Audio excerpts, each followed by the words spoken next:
Hey guys, in this video I'm going to be doing sort of a different type of example solve video. What I'm going to be doing, I sort of got the idea from Chris Olsen.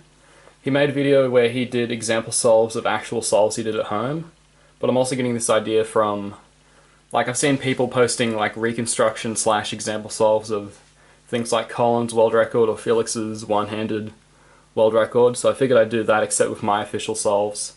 So I'm going to be using 6 of my 3x3 official solves, 5 of which were official PB at the time, and I'll also be using my one-handed official PB at the moment, which is a 1086.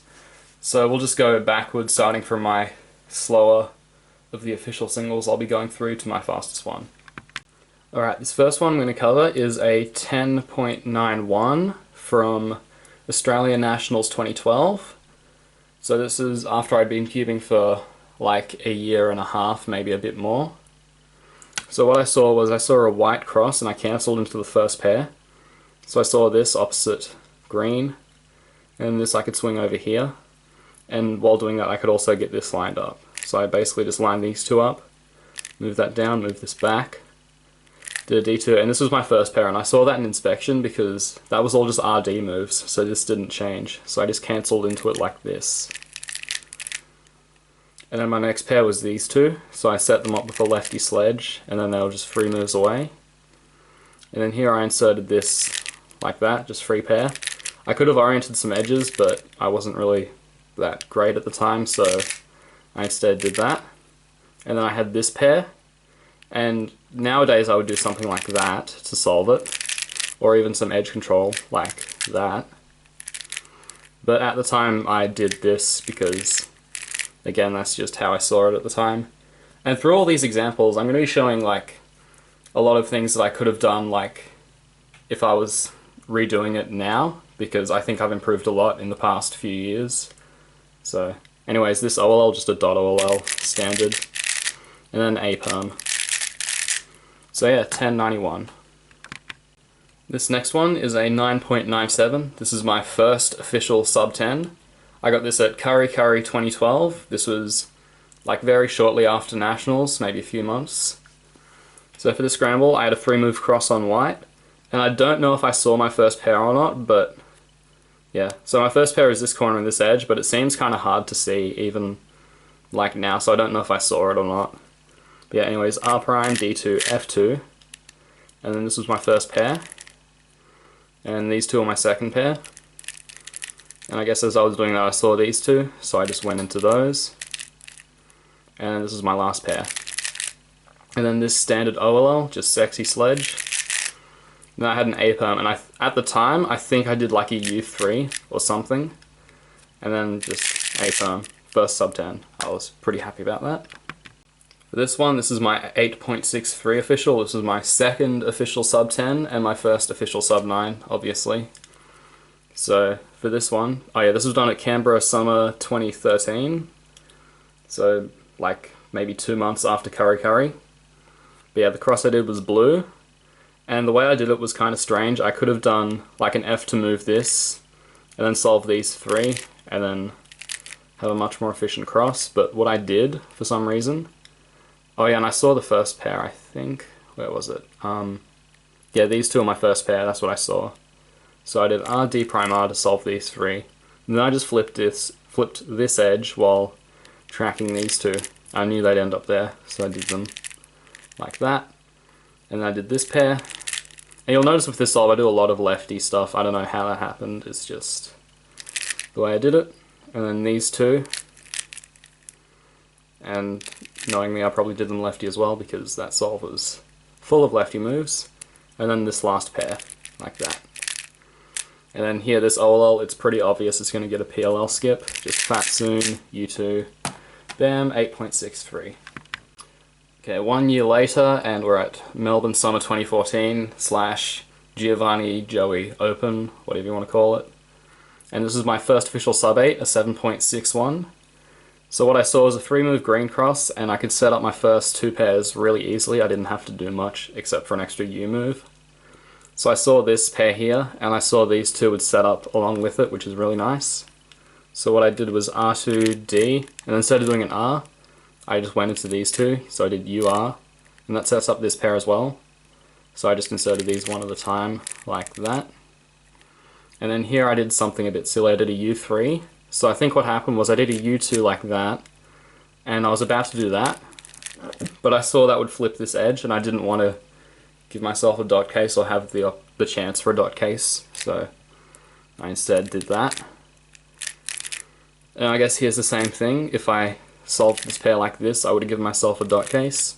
So I rotated, and instead of just like spamming 2gen, which I would do now, because I think that's faster, for some reason I thought I'd just orient all the edges because I was like young and naive and stupid. But what I did, because I know this case, when you have this edge here, you do that, and then you have a line, and I know that you just, after that, you do that to set up the pair and get all the edges, and then you can insert the pair. And then I just had near classes, my last layer. And I had this, and I guess in hindsight I could have forced an LL skip by doing summer variation by doing that. But the thing is, for summer variation I would probably just do that instead and then take a J-perm. So yeah, anyways, that's that, 7.61 first sub 8. Okay, and then a few months later from there, we get to Australian Nationals 2014. And this is the last solve of my 8.72 official average, which is still my second best official average and like really close to whatever my PB is. So yeah, this is a 7.61, just like the last solve. And the way it worked was I did a red, I don't know if you'd call it an X cross or not, I kind of just cancelled into the first pair really. Anyways, I saw this can bring down, except instead of doing that, I bring this over first like that. And I get these three, move that along, and I just have this flipped edge and then this pair. And instead of just inserting the cross edge like that, what I did was I inserted it like this, and then also got the first pair.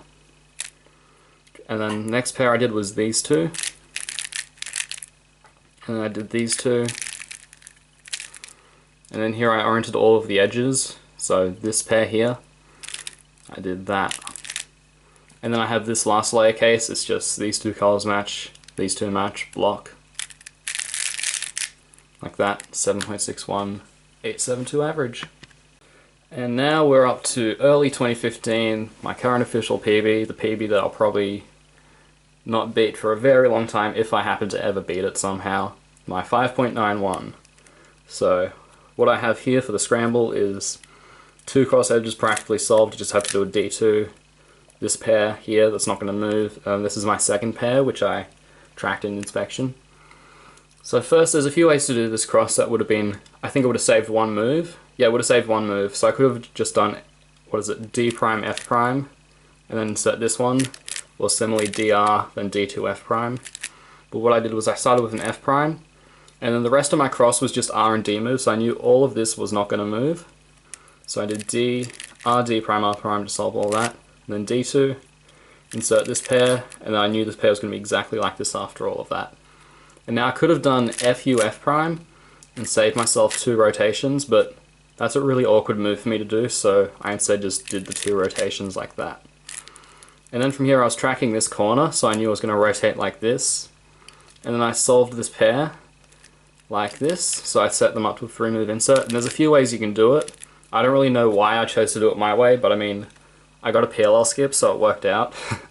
I could have done like that, could have done that, but I ended up doing that, and I guess it's better in this case because I got a PLL skip. So to those two, I knew this pair was going to be like that, so I immediately rotated and solved them. I saw this OLL, I was like really sure it was going to skip, but I didn't see this sticker, so I wasn't like 110% sure. Did the OLL, U move, PLL skip, 591, oh my god, yay. Alright, last solve for the video. This is my 1086 one-hand single. I only got this a few weeks ago at Canberra Autumn, 2015. And yeah, this was my scramble, so I had two cross edges already solved, so that was pretty easy. And here I just had a 4-move cross. And I saw my first pair here, and I could have cancelled into them, and in hindsight I probably should have, but oh well, I'm not perfect. So what I did, I inserted that cross edge, then did an R prime, and then I went straight into this pair here, so like that. And I saw these two here, and I saw this was going to be my next pair because it's just a 3-move insert after that.